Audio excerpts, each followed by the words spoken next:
Oremos. Señor, reiteramos la gratitud por la palabra. Reconocemos que es un gran regalo y el hecho de poder tener acceso a ella, entenderla y aprender tu carácter a través de ella y alimentarnos espiritualmente, nutrirnos, adquirir entendimiento y sabiduría, Padre. Todo es un regalo maravilloso y por eso te alabamos y te damos gracias. Y oramos que al acercarnos a ella cumpla el propósito para el cual tú la das, oh Dios, y que no vuelva a ti vacío. Lo pedimos en el nombre de Cristo Jesús. Amén.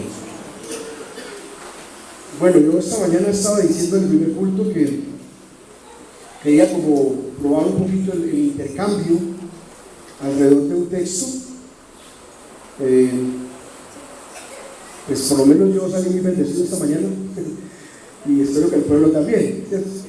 Porque pues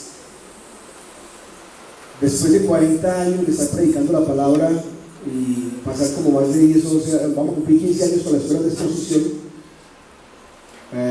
siempre la preocupación es que la palabra cumpla su efecto. Y formar expositores no es formar gente para que dispare sermones en toda parte, sino para que todos seamos instruidos de cómo la palabra debe llegar a nuestras vidas y cómo nos debe afectar. Y ojalá que cada que escuchemos la palabra, sea aquí el domingo o en la casa de semana, al acercarnos a ella, siempre nos estemos preguntando: ¿qué hago yo con esta palabra? O sea, ¿para qué el Señor me da esta palabra? Para que así se cumpla el propósito.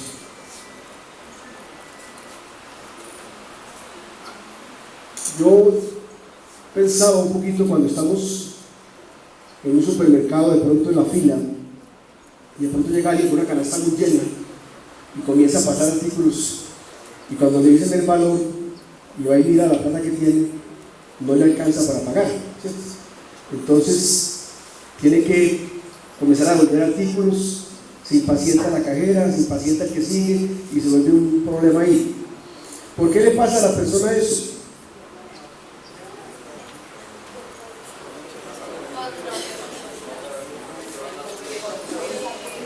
Por falta de cálculo, por no calcular, ¿cierto? Le falló la calculadora o le sobró la emoción.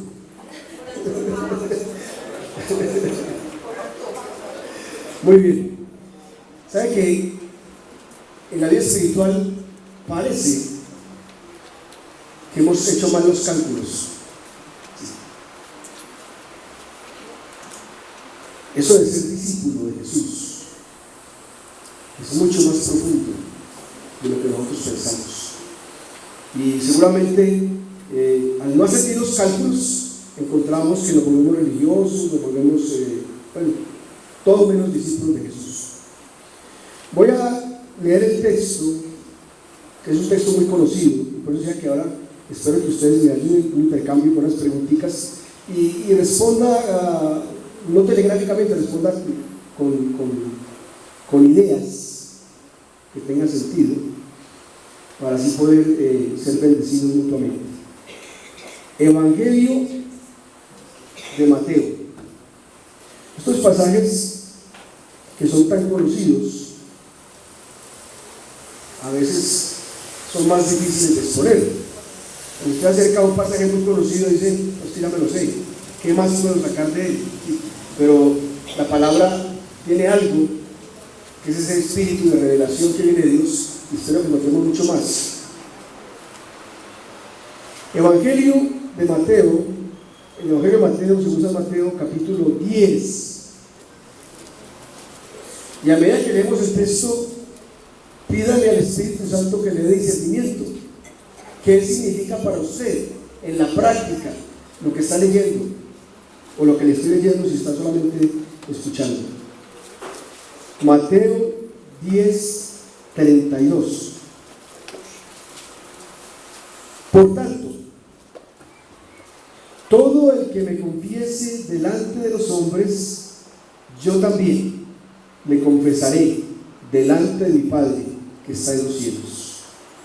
Pero cualquiera que me niegue delante de los hombres, yo también le negaré delante de mi Padre que está en los cielos. No penséis que vine a traer paz a la tierra. No vine a traer paz, sino espada. Porque vine a poner al hombre contra su padre, a la hija contra su madre, y a la nuera contra su suegra. Y los enemigos del hombre serán los de su misma casa. El que ama al padre o a la madre más que a mí, no es digno de mí. Y el que ama al hijo o a la hija más que a mí, no es digno de mí. Y el que no toma su cruz y sigue en pos de mí, no es digno de mí. El que ha hallado su vida, la perderá. Y el que ha perdido su vida por mi causa, la hallará. El que os recibe a vosotros, a mí me recibe, y el que me recibe a mí, recibe al que me envió. Dios bendiga su palabra.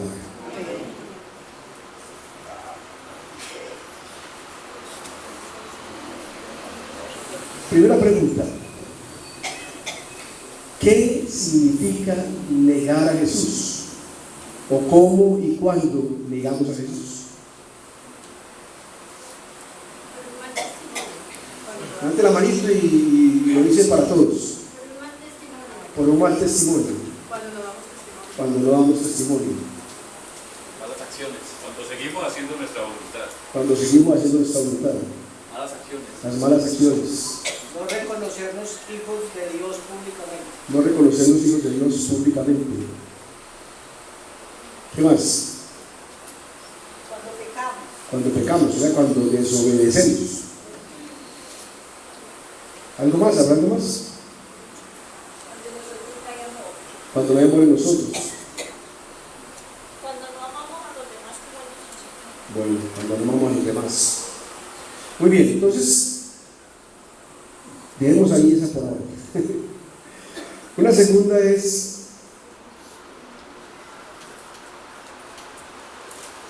¿qué considera usted una gran pérdida? ¿O qué no soporta perder?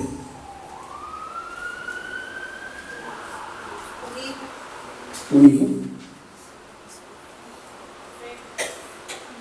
La fe. Un poquito más materialista, ¿verdad? Como somos. La salud, el trabajo, la casa, el carrito. No disfrutar, algo que pude haberlo logrado. O algo por lo que luchó demasiado y cuando le llegó se fue muy rápido, no lo pudo disfrutar. El hogar. Bueno. Y otra preguntita: ¿qué significa para ustedes tomar la cruz?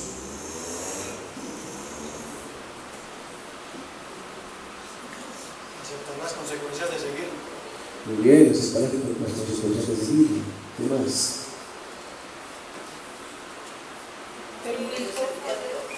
Mete la manito porque es que...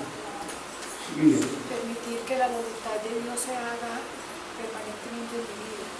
Esa es la voluntad de Dios, permitir que se haga en mi vida.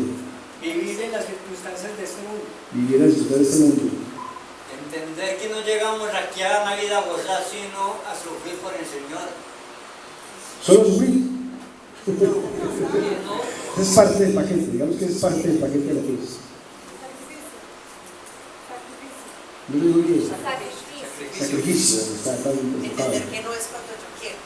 Entender que no es a mi manera o cuando yo quiera. ¿Sí? Negarme a lo que yo quiero a mi voluntad. Angélica. la soberanía de Dios. Ok, muy bien. ¿Qué les dice a ustedes un pasaje como este?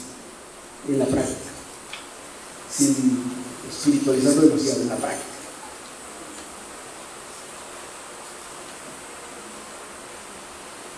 ¿Qué es serio seguir a Jesús?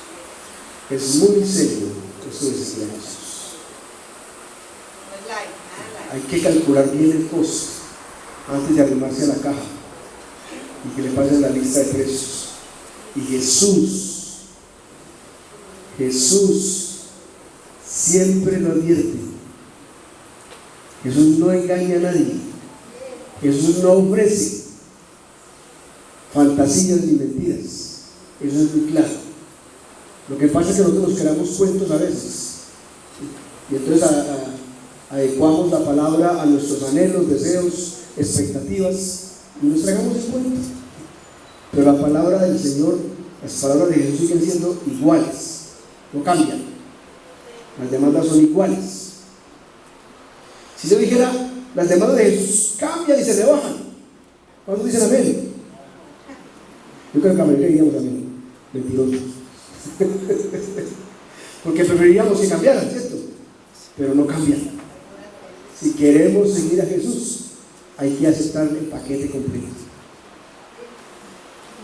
Y el pueblo de Dios no alcanza su objetivo precisamente por eso, por no aceptar el paquete completo. Bueno, ¿a dónde nos lleva el texto? A hablar precisamente del precio del discipulado. Y usted seguramente ha oído eso muchas veces. La pregunta es, ¿por qué no lo traduce a la práctica? Si tomar la cruz es hacer la voluntad de Dios, ¿por qué seguimos haciendo la nuestra?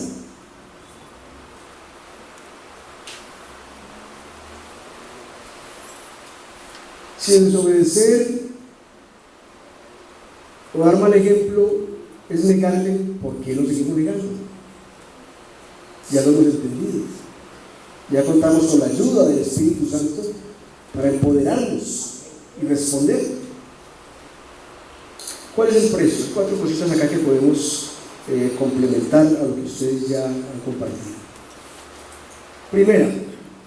Primer costo o precio del discipulado: confesar a Jesús, oiga bien, delante de los hombres. No es una confesión interna, un reconocimiento para mí, ni siquiera para el pueblo de Dios, para la humanidad. Confesar, declarar, decir, reconocer mi identidad como hijo de Dios, como seguidor de Jesús.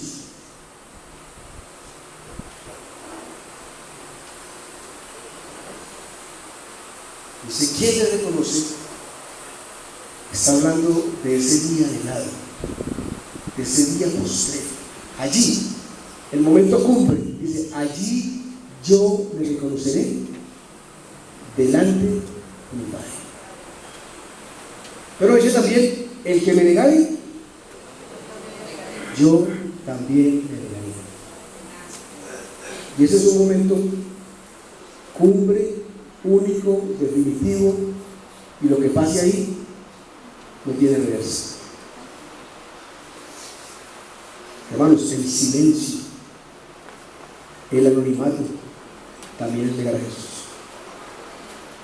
Muchos de nosotros pasamos inadvertidos en el medio donde estamos, en la U, en el trabajo, como agentes secretos de Dios. Eso es negar a Jesús. Hermanos, por Dios, ¿por qué nos hemos de avergonzar ante una generación perversa? Claro, si lo estamos procediendo bien, tenemos que avergonzarnos. Pero si estamos en Jesús, estamos luchando por andar en esos caminos, no tenemos por qué avergonzarnos de nadie. Confesar a Jesús delante de los hombres. En segundo lugar, me parece que este punto es crítico: definir las prioridades afectivas. ¿Entienden eso? En mis años de pastor es donde veo que está mucho más grande la lucha de muchos. Definir las prioridades afectivas.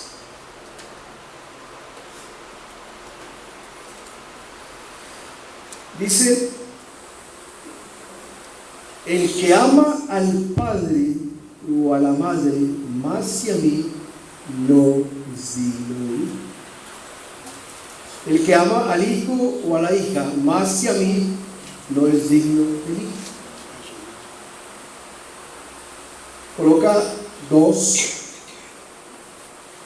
ilustraciones de afecto: el afecto por la madre y el padre, o el afecto por los hijos.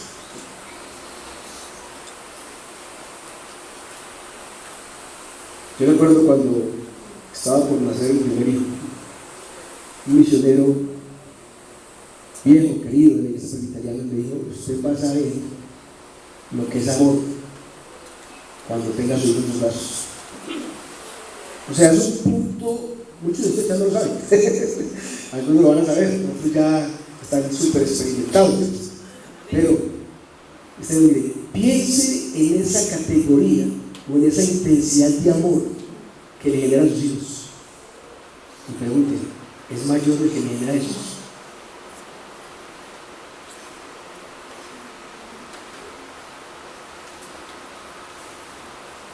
El amor de nuestra vida debe ser Jesús. Los demás amores no está diciendo que los descarte, sino que los ponga en orden. El amor a Jesús por encima de todo.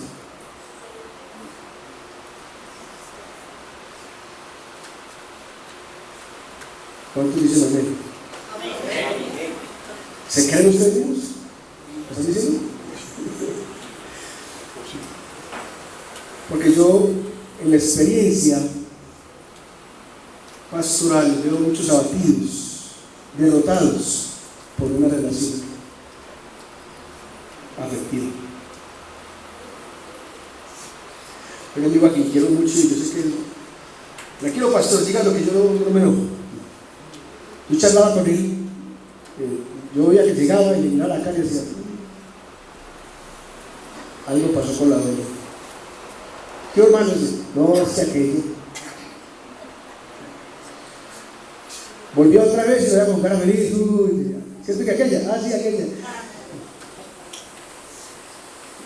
Aquella hay que amarla. Pero Jesús mucho más. Mucho más. Nuestra vida espiritual, nuestra relación con Dios, nuestro gozo, no debe estar determinado por otras relaciones, sino por la relación con Jesús. Si hay dolor en relaciones, realmente ahí está Jesús,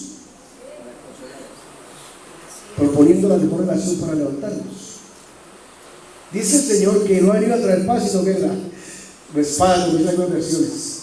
O sea, que ese poner a Jesús por encima de otras relaciones afectivas nos va a generar problemas. Está diciendo ahí claro. De pronto algunos dicen: claro, yo estoy obedeciendo la palabra. Muera contra la suegra.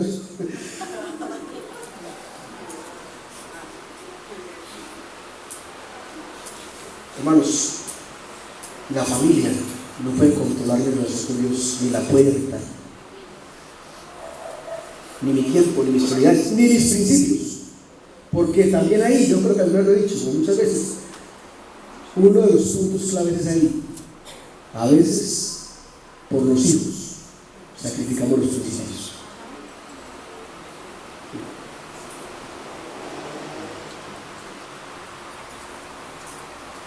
Yo creo que el Espíritu está hablando, piénsenos.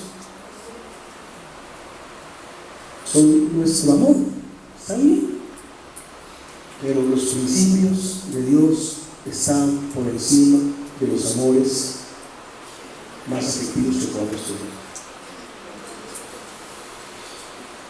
Dice el Evangelio de Lucas, tiene este mismo pasaje con otras variables. Aquí dice: no es digno de mí. Si ama a alguien más que a mí, no es digno de mí. El Evangelio de Lucas dice: no puede ser mi discípulo. Y en algunas versiones nuevas dice: no merece ser mío. Hermanos, Jesús, radical, tremendo. Tercero, dice también que hay que tomar la cruz. Y tomar la cruz, yo diría, sin violentar el texto, ¿qué dice Jesús cuando nos invita a tomar la cruz? Niéguese a sí mismo. Y normalmente lo colocan con y yo creo que es una O más bien. Tomar la cruz o negarse a sí mismo. Esa es la cruz. Negarnos a nosotros mismos, a mis deseos, a mis anhelos, a mi manera, y operar de acuerdo a la manera de Dios. Naturalmente es tomar la cruz está siempre emparentado con sacrificio, para entender lo mejor de lo que tengo que sacrificar para poder obedecer y andar en los caminos de Dios. Es decir, hágase su voluntad, no la mía. Por eso, como lo recordaban ahora 8 días, realmente Jesús tomó la cruz en Getsemaní, porque ahí fue donde dijo: hágase tu voluntad y no la mía. De ahí para adelante, nada lo frenó, nada, ni golpes, ni dolores, ni humillaciones, ni aún el desafío, porque Jesús, cuando le dicen: si usted verdaderamente es el Hijo de Dios, váyase de ahí,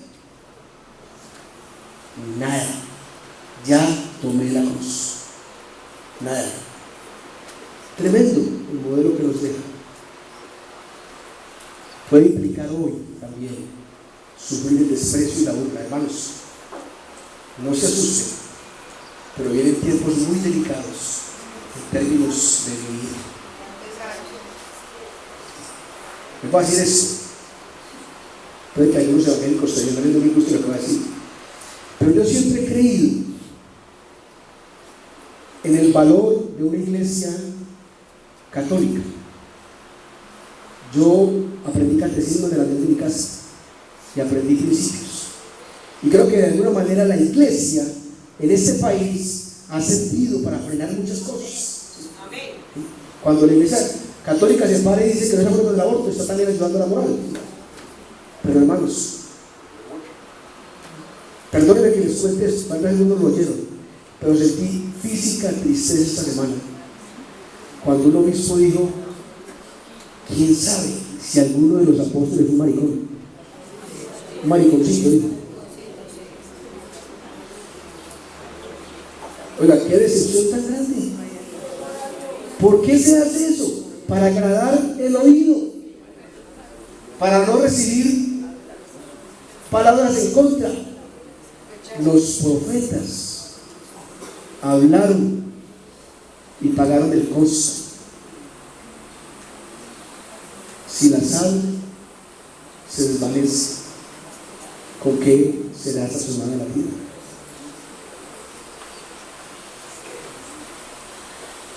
Tomar la cruz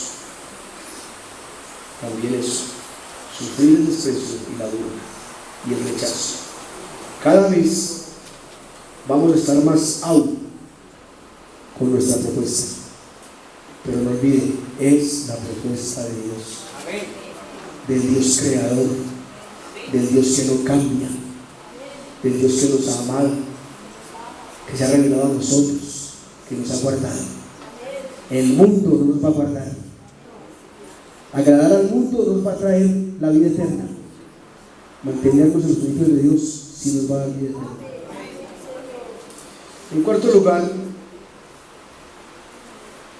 dice perder la vida o entregar la vida. Creo que ya claro, cuando uno dice entregar la vida, algunos dicen que esos cristianos hasta se matan por la fe, nosotros no nos matamos. Una cosa es entregarse y otra cosa es matarse. Porque esos fueron comentarios, porque usted que hace unos años hubo unos grupos que se estaban suicidando masivamente en el nombre de la fe. No estamos hablando de eso, estamos hablando de estar dispuesto a entregar todo por Jesús. Cuando yo preguntaba ¿qué no quiere entregar o qué le duele perder? Porque es una pérdida grande, está hablando de eso. Lucas, en su relato, lo dice concretamente, ¿sí? Que si nos apegamos a lo que es de este mundo, el que no, dice que el que no entrega todo lo que posee, no puede ser mi discípulo. El que se aferra a las cosas de la vida, perderá. El que se desprende, ganará. Y que se desprende especialmente por Jesús. Si solo se preocupan por la propia vida, la van a perder. Si están dispuestos a darla por Jesús, la van a ganar. Quizá usted, cuando piensa en la parábola del sembrador, dice, yo estoy ahí en el cuarto, donde dice que el terreno era el propicio y que era o sea que buena parte de la iglesia del Señor, está en el terreno que dice que los afanes de la vida los ahogaron. Y están ahí, pero ahogados por los afanes de la vida.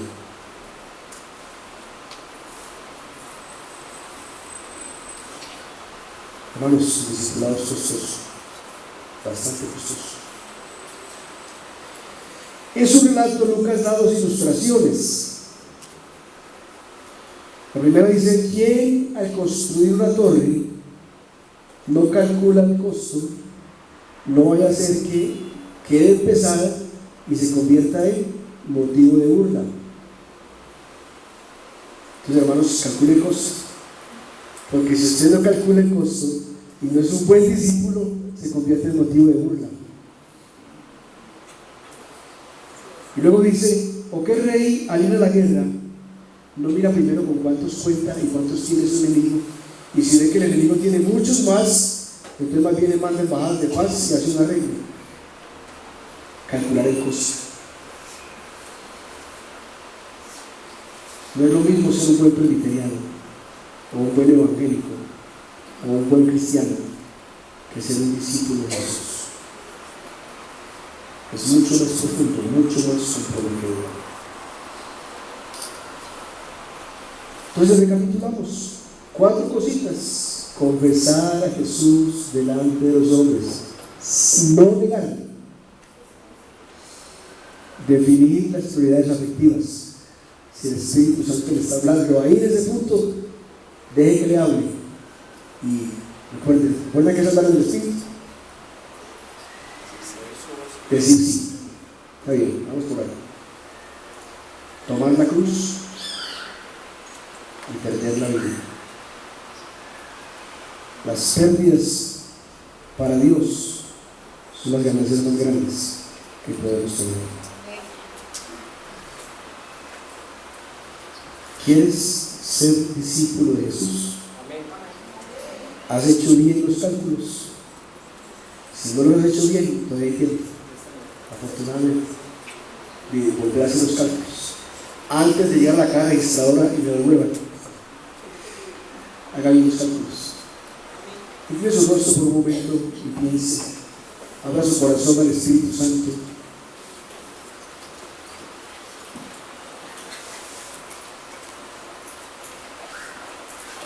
No solamente ahora, sino esta tarde, estos días. Mantenga el corazón abierto para que esa palabra no vuelva vacía al Señor, para que el Espíritu, quien es el que nos discierne de pecado, justicia y de juicio, nos permita ver en qué áreas no estamos haciendo bien los cálculos, cómo de pronto hemos negado a Jesús, hemos dejado de confesarle, cómo las prioridades de familia, afectivas, otras han ido cobrando fuerza y han relegado a Jesús a un segundo lugar o un tercero o cuarto, qué sé yo. ¿Qué cruz has tomado? Como alguien decía, la cruz no es de balso ni de icopor, la cruz es de madera fina. ¿Qué tan dispuesto estás para entregar por Jesús?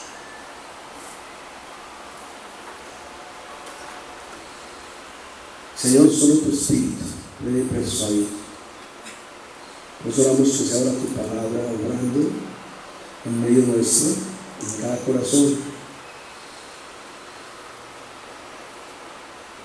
y que aparte de que nos des la luz sobre lo que no está bien, nos des también el poder, por tu Espíritu nos empoderes para tomar las decisiones, hacer los cambios. Que nuestro corazón sea sensible, que acercarnos a tu palabra, basta que ella nos hable, que no le estés dando cantaleta a nadie, sino que tú mismo, Dios, uses la palabra. Danos corazones dóciles a la palabra, Señor.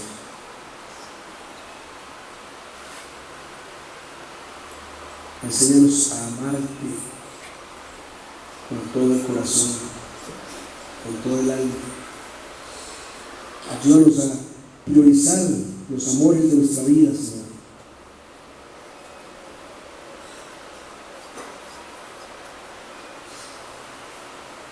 Pero también te damos muchas gracias, Dios, porque tu misericordia es muy inmensa, porque sigues esperando, sigues llamando, nos perdonas, nos restauras, nos reencaminas, Señor. Entendemos la profundidad del llamado a ser discípulos, pero también entendemos la misericordia grande con que nos sostiene, Padre Santo. Bendecimos una vez más, damos gracias por tu palabra, Dios, en el nombre de Cristo Jesús. Amén. Dios les bendiga, hermanos.